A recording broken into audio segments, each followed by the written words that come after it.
Hi everybody, welcome back. It's been a few weeks. I haven't poured, I don't think, for probably about 3 weeks. I did a really big charity event where I sold off, I've got loads of paintings. I sold off lots of paintings, really nice low prices to raise money for the Alzheimer's Society. And it was really successful. I loved every second of it. I did an open studio in my home, had loads of friends, families, lots of different people I know came round to support, raised loads of money. But it kind of exhausted me. So at the end of it, it was such a big build up. At the end of it, I was so tired and sort of reached this big climax I felt with my fluid art, with my artwork. I've just had a bit of downtime and just really trying to work out what I want to do with my art, with my fluid art, with my YouTube channel. Yeah, I had a little bit of a lull. I'm back. I don't want to stop. I want to continue. I want to reach as many people out there. I love getting messages from people all around the world. It's just incredible to know that people are watching and learning from something I've done. And that just really, I feel so humble because it's just such a bizarre feeling that I can contact people, or they can contact me from around the world because of my hobby. It just feels strange still after a few years of doing this. So anyway, today's pour. One of my friends came to my open studio and she wanted to buy a particular painting, but it had already gone, it had already sold, and it was my Land's End landscape. So I'm going to do another one, very similar. Well, I'm actually going to do two. She wants 2 of them. So I'm going to do another one. So it's going to be flip cups. It's going to be sky, sea, and then the cliffs and the grassy area. And so try and replicate the painting I've done before. Obviously with fluid art you can never replicate it, so this will be different. There will be some changes I'm going to make, and I'm going to try and better it, try and improve it compared to the first one I did. But yeah, do 2 of them and hopefully just really enjoy getting back in my studio and creating again and getting messy with the paint. So really excited now to be back and to start these paintings. Here are all the paints mixed up ready. The bottom section is going to be the cliff tops with the grass and ferns. I've got a little bit of purple and a little bit of violet because that will look like the beautiful heather within the grass and within the ferns. I've got some sap green, I've got some earth green, and I've got some, brilliant green by Amsterdam. Oh, this one here. And I've just diluted them. So that one and that one, they're the same colour, but this one's got more white in. And this one, and this one, they're the same green, the earth green by Pebeo, but these have got different amounts of white in, just to get them nice and soft. And that's the sap green. For the sky, I've got some manganese blue, but it's really diluted, and I've got some king's blue, and again really diluted with white, and I'm going to have some white in my sky. And then the sea, silver. This is Amsterdam's bluish green, greenish blue. Which one is it? Greenish blue, I think. And it's just this beautiful, really dark turquoise colour. Pebeo blue black, and then some Prussian blue. So we've got the sky, the sea and the grass. I've got my 2 canvases here ready. So they're both 25 by 50 centimetres. So the top 3 cups will be sky, the middle 2 will be sea, and the bottom 3 cups will be the grassy areas at the bottom. All the paints are mixed with PVA glue and water. I make the pouring medium 2 parts glue to 1 part water, and then I've mixed this 2 to 1. So 2 parts pouring medium to 1 part paint. What I tend to do is mix them all the same, and then for this particular pour, I found the runniest consistency and then matched it because I want them to be reasonably runny, because I want them to flow really nicely as flip cups.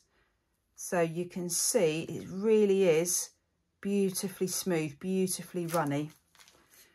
So 3 greenish cups for each of the 2 paintings. In fact, I might as well layer up all 6 then for the 2 pours in one go. I'd like the bottom cup to be darker, because if you look at a landscape, perspective wise, the darker is in the foreground. So I'm going to have more of the sap green. In fact, I might only have the sap green in the bottom cup. And then a bit of a mixture.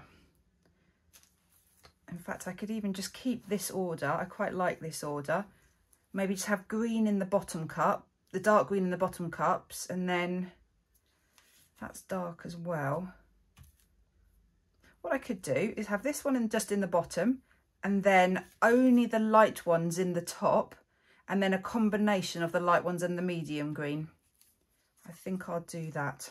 So I'm just going to pour, so in 2 of these cups, just a little bit of the dark green in first. Now these aren't easy to pour from, these are yoghurt pots. They're great cups because they stack well, but they're not easy to pour from. In fact, I could always just, I might do it like this. Doesn't matter if these colours mix. I'm doing this from quite a height really. So they are, I can see them mixing and blending, but I think that's totally fine for this. If I wanted the colours to stay really, really separate, they'd be thicker and I would be pouring them down the side of the cup. So I'm really not worried about them mixing and blending. Oh, my flowers. Let's put in some purple. I only want a subtle bit of colour, not a lot.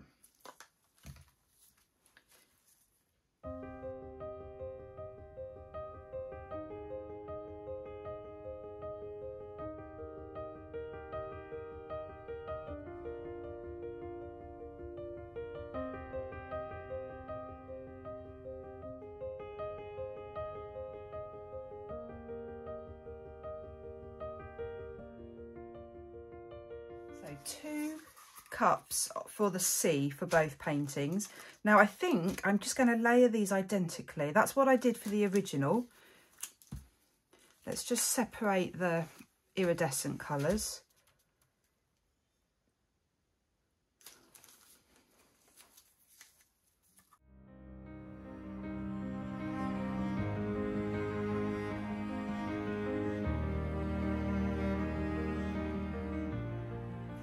So for the blues, these 5 blues are all quite similar. So I really want to try and use little bits of the white to really break it up and give some contrast. I'm wondering whether I should do the dark, that's probably the darkest one. Keep the darkest for nearer the top again. And then the light, that's probably the lightest for nearer the bottom.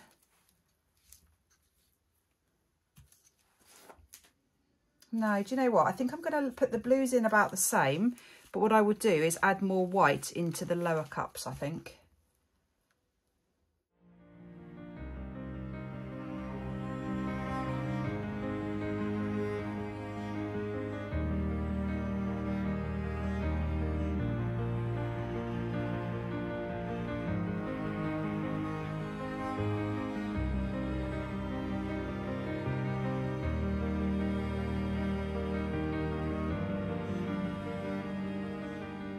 So my first canvas, so as you can see, I've got them in order. The darkest green, coming up lighter, the 2 sea cups, and then the 3 sky cups. So flip cups, so I'm just going to flip them over and flip and drag, I think. Flip them over and drag it towards the edge, towards this edge, and then I will spend time tilting. So let's flip them over to start with. Let's take them off actually, otherwise I'm just going to knock them over, I think.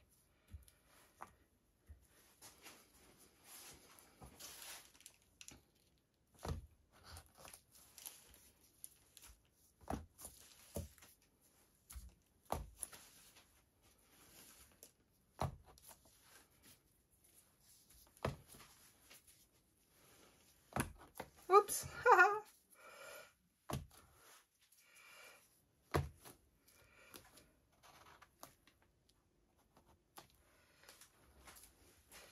And then I'm going to drag them towards the edge.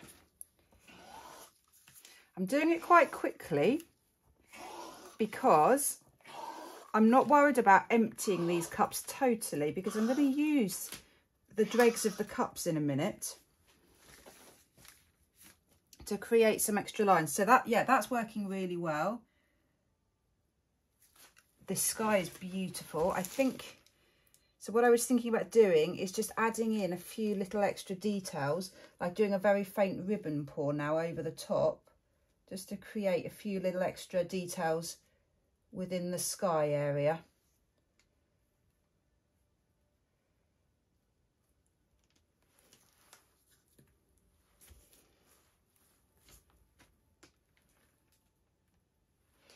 Okay, should I do that with the sea as well? I might do, but might do larger lines.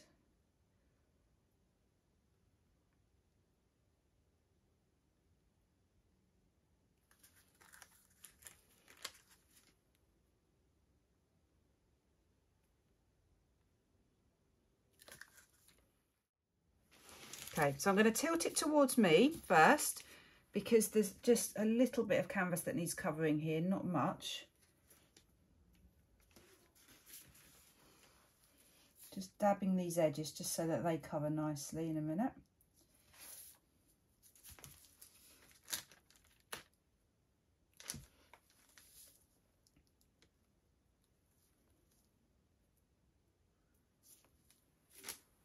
All right, that's all nicely covered. And then I'm going to tilt it away from me.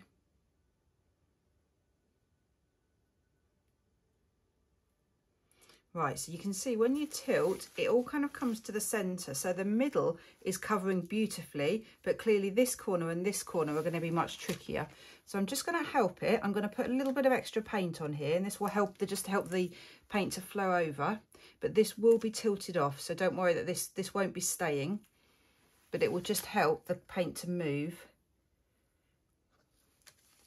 And then I will end up tilting from side to side a little bit, but then I'll end up with it straight. So I'm going to go down to get the green corner covered first. So it looks like it's going very, well, it is going very, very wonky, but that's fine. Lots of paint on here, so I can now bring that back like that. Right, my purple is definitely lost. There's no purple, just that pinky violet, which, oh no, there's a tiny bit of purple here.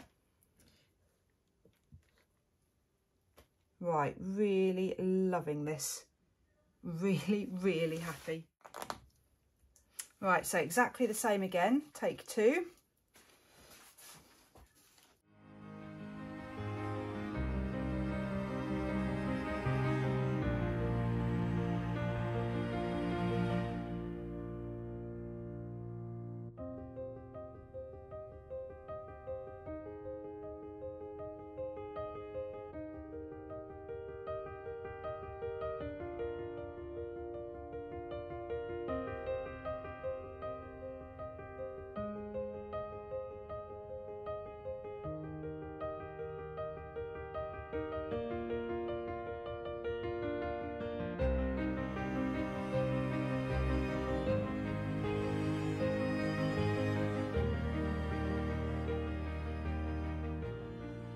So this has really inspired me to actually do a triptych like this and actually have them so that they meet up, and then it's almost continuation. So 3 separate paintings, but all in line, because it is just one landscape split into 2 at the moment. The edges, it doesn't match perfectly, but if I was doing this intentionally, I could make them meet up with embellishing it afterwards. Absolutely love them. I just love the contrast, the brightness of the blues and the greens. The sky is just stunning, absolutely beautiful, just so wispy, so delicate.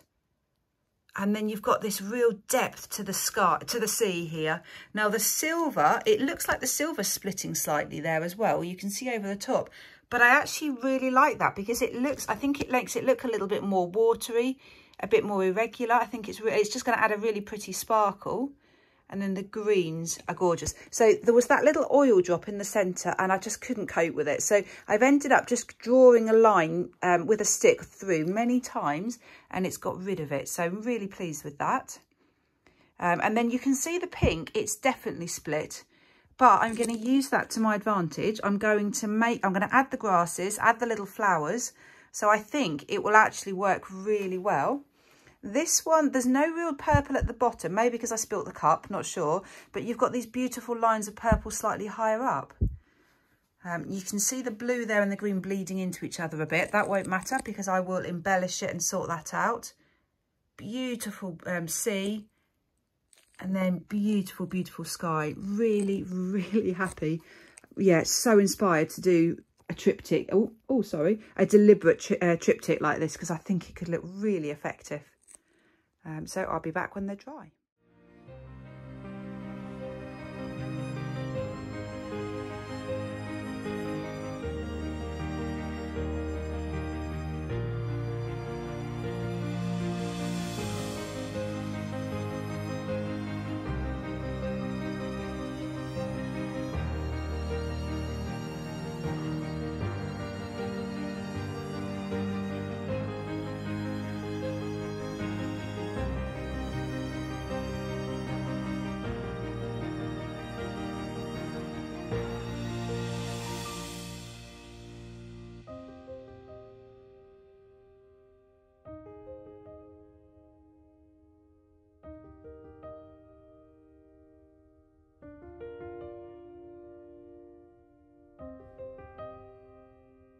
So here are the finished results.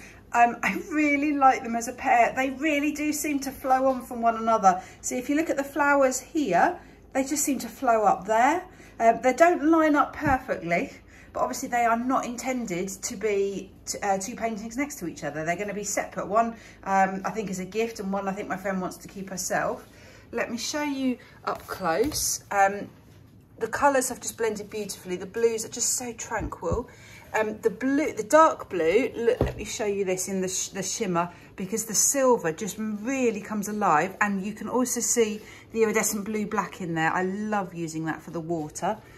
And then you saw, I sped it up, but what I did to create the flowers, I just used the end of a cotton bud and then dabbed it on the paint, but then also dabbed my finger in it, just so that it wasn't quite so stark and bright, just so it blends a little bit more. So I've tried to get really small, fainter flowers at the top. I've put on some little bits of grass, and the same with this one. So they're both different. They both ended up quite different to each other, but similar at the same time, if that makes sense. So the lines are all in different places. On the original one, I added some water here, but it got a bit confused because it was supposed to be a cliff top. So this time, I think it works, but the water effect I don't think did work. I had lots of comments saying I shouldn't have put the water on, so I haven't put the water on this time, the white waves. Yeah, what do you think? Really, really happy with these. I hope my friend likes them. Let me know. Please leave me a comment, any thoughts you've got. Great, thanks so much for watching. Bye.